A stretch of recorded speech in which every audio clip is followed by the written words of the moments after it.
अस्सलाम वालेकुम की हाल चाल है वीरां भरावां दा सब वधिया सब घैंट आ। मेरी दिलों दुआ है अल्लाह ताला तुहानू हमेशा खुश रखे। खैर अजकल दे नौजवानों का इक्को ही नारा आ कि कम जवानां दी मौत आ। गल भी सही आ, 12-14 घंटे ड्यूटी, मजदूरी, कईयां कम्मां च छुट्टी भी कोई नहीं। फिरन टुरन दी उम्र आ, किहड़े कम्मां च पै गए। कईयां कम्मां च तनख्वाह भी कोई नहीं चंगी, लख भेज लो या 30,000 भेज लो, समझ नहीं आती गया किधर है। जिन्ने भी कमाई है समझ नहीं आती क्योंकि घर लग जाते हैं, मां जी दियां दवाइयां नहीं मुकदियां, प्यो का सिरगट पानी नहीं मुकदा, कर्जे नहीं लेंदे, दुध चाह पानी अगे पिछे पता नहीं कित्थे कित्थे लग जाते हैं। खैर जिन्ने भी कमा लिए समझ नहीं आती गया किधर आ। मनु मेरा दोस्त ही कहता है घर माई बाबे ने खिंच के रखना चाहिए। मैं वो क्यों? कहता खर्चा बहुत करते आ। खैर ए तुसी नौजवान दियां गल्लां जेड़े कि अजकल दे शी जवान मुंडे आ जेड़े कि नवी नवी मजदूरी करन लगे आ, उन्हां लई ए गल्लां ज्यादा अहमियत देंदियां। कई नौजवान दे ज़हन विच ऐं दियां गल्लां बैठ गईयां ने कि असीं मां बाप नूं जेड़े पैसे देने साडे ज़ाया चले जांदे ने, या मां प्यो साडे पैसे ज़ाया कर छड्डदा है। लेकिन व्यू थोड़ा चेंज करके देखते हैं, वक्त नूं थोड़ा जिन्ना बैक लैके चलते हैं। बचपन का जमाना सी तुहाडा मेरा, अखां नींद नाल भरियां होंदियां सी, मां कहंदी सी पुत्त सौ जा, लेकिन असीं कहंदे सी ना ना ना, मेरे अब्बा जी ने आना, मेरे लिए चीज लैके आना, मैं खा के फिर सोवांगा, सुबह स्कूल लिए पैसे लैके फिर सोवांगा। ते बाय चांस असीं अगर कदी सो भी जांदे सी ना तो साडी मां साडे लिए हिस्सा रख छड्डदी सी कि मेरा पुत्त सुबह उठ के खा लेगा। ते जे कदी असीं खिलौनियां दी जिद करदे सी ना, साडा बाप साडे लिए लैके आंदा सी।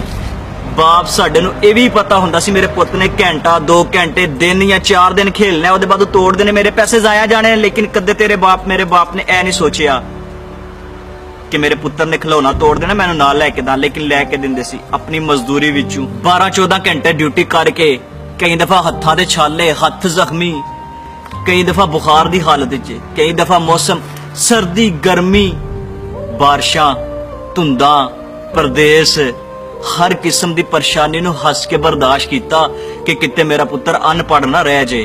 इस गल दी ते समझ आ गई मां एंड ते रोटी क्यों खांदी सी, पर अज तक इस गल दी समझ नहीं आई कि 500 दी दिहाड़ी चों मेरे स्कूल दे खर्चे, कापियां किताबां फीसां, ईदां शबरातां, कंप्यूटर तो लैके मोबाइल दे खर्चे तक किदां दोवे जी एडजस्ट करदे रहे। जदों मंगे जिन्ने मंगे हस के दिते, जिन्हां दियां कुर्बानियां दा सदका अज तेरी जवानी है, तू कहना वो तेरे माल नूं जाया कर छड्डदे ने। कदी भी इंज दी सोच ना रखी वीरे। 100-200 तो लैके लखां तक अपने मां बाप ते निछावर कर दिया कर, गरीबां मस्कीनां यतीमां नूं वंड दिया कर, तेरा माल जाया नहीं जा लगा। यार जिस नबी नूं दुश्मन सादक अमीन कह छड्डन, दस उस नबी दा रब किदां झूठ बोल सकदा? मेरा रब फरमांदा तू मेरी राह विच 1 रुपया दे, मैं उहदे बदले तेनू 10 दांगा। यार मैं सदके ना जावां उस नबी तो जिदा असीं कलमा पढ़ने आ। मेरे नबी दी शादी हुई ना हजरत खतीजातुल कुबरा नाल, ते उलमा इकराम फरमांदे ने उस टाइम दे जिन्ने भी अमीर तरीन बादशाह अबू जाल वर्गे जेड़े ताजर सन, उन्हां सारियां दा माल इकट्ठा करके एक जगह ते ढेरी ला छड्डिए ना, ते हजरत खतीजातुल कुबरा दा माल उन्हां सारियां तो ज्यादा सी। ते हजरत खतीजातुल कुबरा ने फरमाया सोने अज तू सारा तेरा, मेरे नबी ने सुबह का सूरज नहीं चढ़न दिता, सारा माल गरीबां विच वंड छड्डिया। 22,56,000 मरबा मील दा कल्ला ही वारस, 22,56,000 मरबा मील दा कल्ला वारस, वक़्त दा बादशाह। गल कर रहा मैं हजरत उमर दी। ते लोकां दे दरवाजे खड़का के पुछदे सी कि अज कोई भुखा ते नहीं सौ गया। ते जे गल करा मैं हजरत अली दी, ते फकीर आके लगा सोने भुख बड़ी लगी है। हजरत अली ने सहाबा ने फरमाया जाओ फकीर नूं खाना खिलाओ। ते सहाबा कह लगे जी खाना तो ये बोक्सी च पे है। हजरत अली ने फरमाया बोक्सी दे छड्डो। कह लगे जी बोक्स ये ऊँट ते पे है। हजरत अली ने फरमाया ऊँट दे छड्डो। सहाबा कह लगा जी ऊँट कई ऊँटां विच खड़ा है। हजरत अली ने फरमाया सारे ऊँट दे छड्डो। ते सहाबा ऊँट लैके आया ते पिछे ही खड़ा हो गया। हजरत अली ने फरमाया जांदा नहीं देंदा नहीं।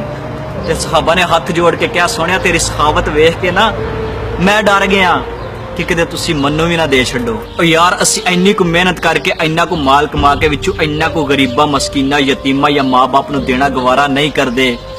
मैं सदके ना जावां उस कमली वाले तू जिन्हें कई बातां कीतियां, कई रातां मसले ते गुजारियां, सर सजदे विच रख के रोंदे रहे ते अर्श तों आवाज आई, सोनिया गुनाह तेरे पल्ले कोनी, किसे चीज दी जरूरत तन्नू कोनी, तेरी जुल्फ दे कुंडल तो मैं दोवे जहान वारदा।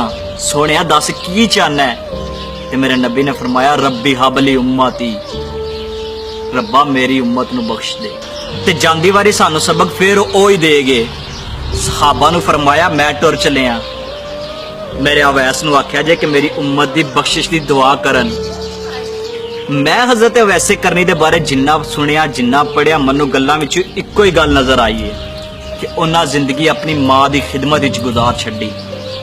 ते सारियां गल्लां विच इक्को ही गल निचोड़ के तुहानू दे जाना, जिस मां दी इन्नी अजमत है, तू सोच उस बाप दी किन्नी अजमत होवेगी जिदियां खिदमतां तेरी मां करदी है, जिदे कपड़े तेरी मां धोंदी है, जिदे बूट तेरी मां पालिश करदी है, जिदी सेहत दा ख्याल तेरी मां रखदी है।